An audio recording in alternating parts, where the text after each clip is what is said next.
Lindsay, last couple games, not your greatest shooting performances. Yeah.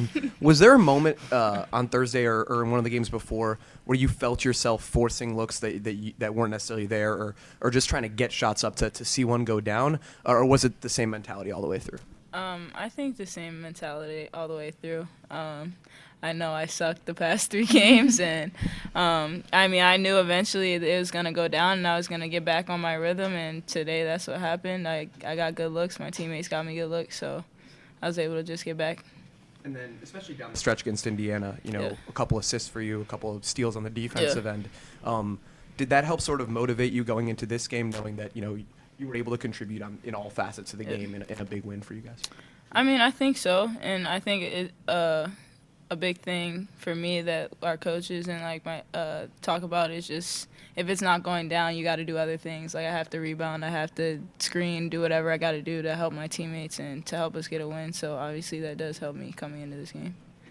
And then Abby, record-setting performance today. After the 4th or 5th one went down, what were you thinking about? What were you feeling in your mind after they all started going in?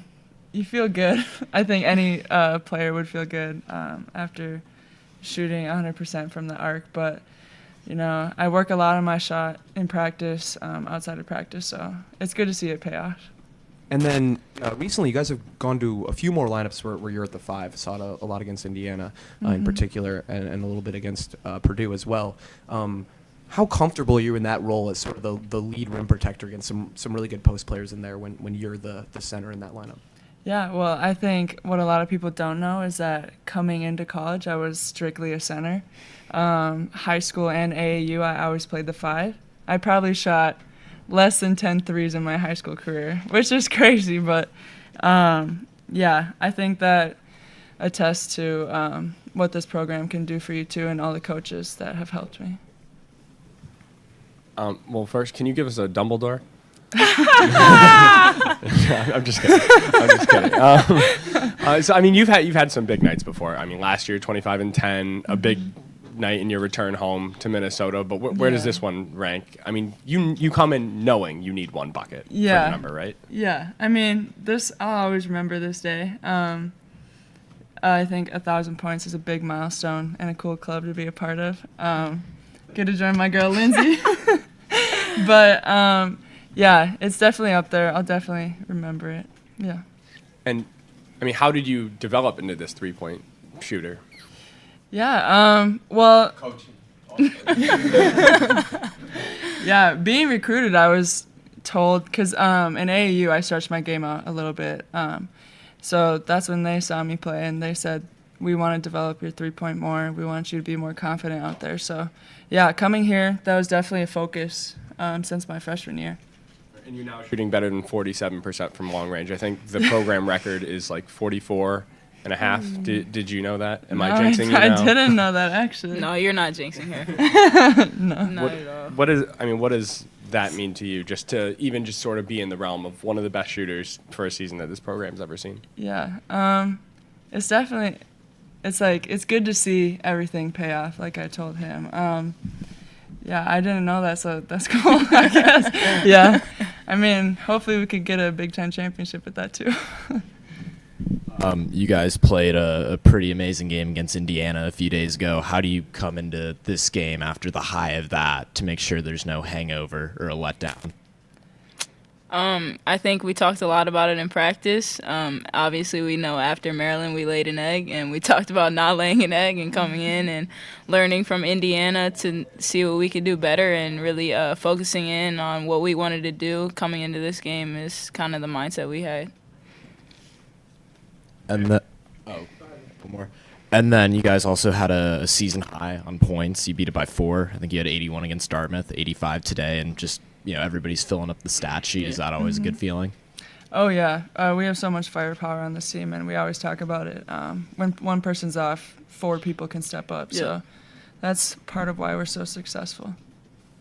Abby, did you have friends, family in here tonight? Maybe. Yeah, my parents actually surprised me. So, yeah, that was cool. Yeah, all my friends were here, too. So, yeah. When did you find out your parents were here? When I ran in for the 15 minutes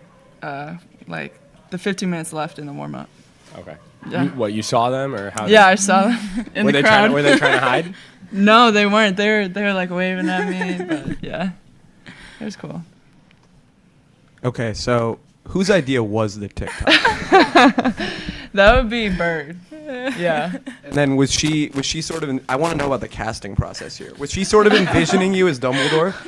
Well, she originally said that she wanted to do, because from the old video we all saw it, and probably from like grade school.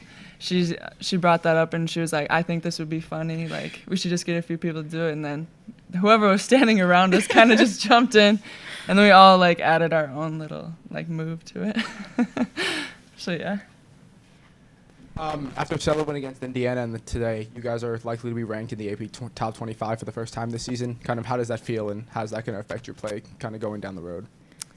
I mean, I don't think it's going to affect it at all. We're still going to have that mindset where we're the underdog. Still play with a chip on our shoulder, as Coach always says. Yeah. Yeah. I don't really think it changes anything for us. Yeah.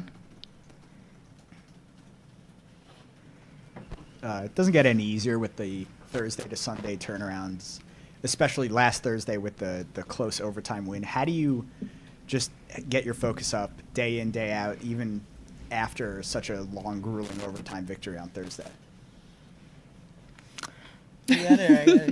I mean, for us, I think we know, like, it's win or nothing this year.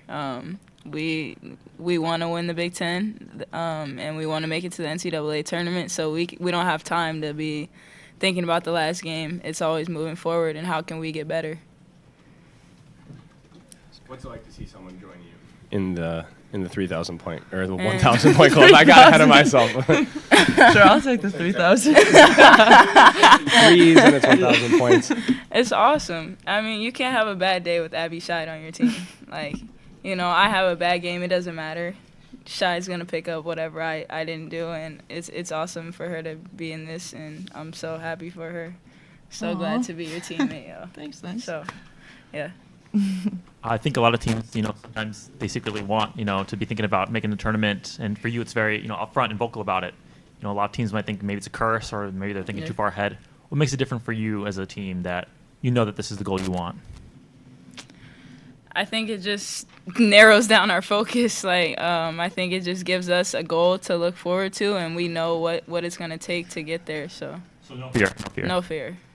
No, never, ever. Like, ever. When did you know it was going to be your night? Was there a moment, like a shot or?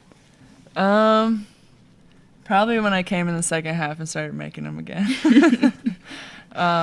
Yeah, sometimes, hate to say it, but I can get a little streaky. So knowing that it was continuing on was good.